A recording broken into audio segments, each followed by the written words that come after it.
Pemirsa, pemerintah Provinsi Sulawesi Selatan bersama Forum Komunikasi dan Pimpinan Daerah memantapkan persiapan menghadapi Natal dan Tahun Baru 2022.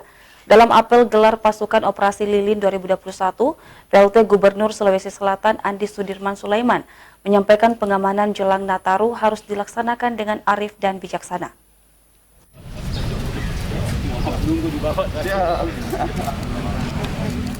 Pemerintah Provinsi Sulawesi Selatan bersama Forum Komunikasi dan Pimpinan Daerah melaksanakan upacara apel gelar pasukan operasi kepolisian terpusat Lilin 2021. Ini dilakukan dalam rangka pengamanan Natal 2021 dan Tahun Baru 2022 di lapangan Karebosi, Makassar. PLT Gubernur Sulawesi Selatan Andi Sudirman Sulaiman menyampaikan, pengamanan jelang Nataru harus dilaksanakan dengan arif dan bijaksana, yakni dengan pendekatan persuasif kepada seluruh masyarakat, tokoh agama, tokoh masyarakat, dan organisasi yang ikut berpartisipasi aktif untuk mendorong masyarakat dalam tertib protokol kesehatan.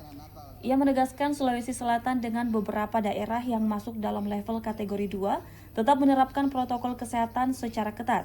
Apalagi varian baru Omikron telah masuk di Indonesia, dan ia juga mengimbau masyarakat agar turut menjaga keamanan lingkungan.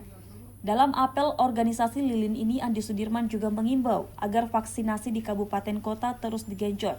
Harapannya capaian vaksinasi di akhir tahun bisa mencapai angka 70%. Tim Liputan, Celebes TV.